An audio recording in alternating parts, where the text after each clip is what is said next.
Hello friends, তোমরা সবাই কেমন আছো? আশা করি সবাই তোমরা অনেক অনেক ভালো আছো, আর আমিও অনেক ভালো আছি। আজকে আমি তোমাদের সাথে একটা সুন্দর ব্লগ শেয়ার করতে যাচ্ছি। সেটা হলো সর্ষে ফুলের ব্লগ, যেটা একদমই আমাদের বাড়ির সামনে। চলো তাহলে দেরি না করে সেই ব্লগটা দেখা যাক, বা ব্লগটা শুরু করা যাক। এই যে সেই ব্লগ, যেটা একদমই আমাদের বাড়ির সামনে আর দেখতে অনেক সুন্দর।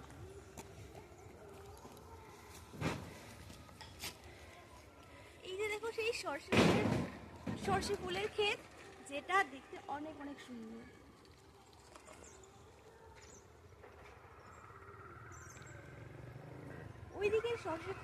ওইদিকের সর্ষে ক্ষেতটাকেও দেখাও।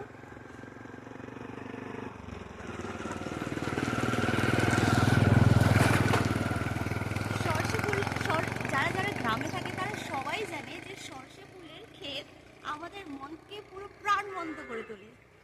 এবং এই যে সর্ষে ফুলের যে মিষ্টি গন্ধ, সর্ষে ফুলের এই যে মিষ্টি গন্ধ আমাদের মনকে পুরো ছুঁয়ে যায়। তোমরা কি জানো যে এই সর্ষে দিয়ে কি হয়? সর্ষে দিয়ে সর্ষে দিয়ে তো তেল হয়। তারপর সর্ষের খোলাগুলো দিয়ে গরুর খাবার বা অন্য কিছু কাজে ব্যবহার করা হয়। তারপর এই সর্ষের গাছগুলো যে আছে, গাছগুলো কিন্তু রান্নার কাজে ব্যবহার করা হয়। আর তোমরা জানো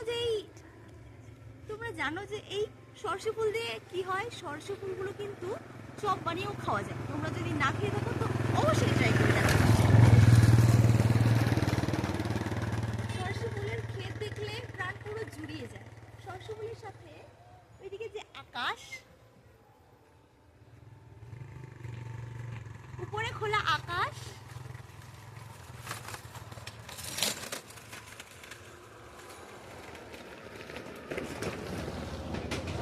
উপরে খোলা আকাশ আর নিচে সর্ষে ফুলের এরকম মাঠ, দুটোর যে কম্বিনেশন, আর সর্ষে ফুলের মিষ্টি গন্ধর যে কম্বিনেশন, সেটা তো বলার মতো নয়।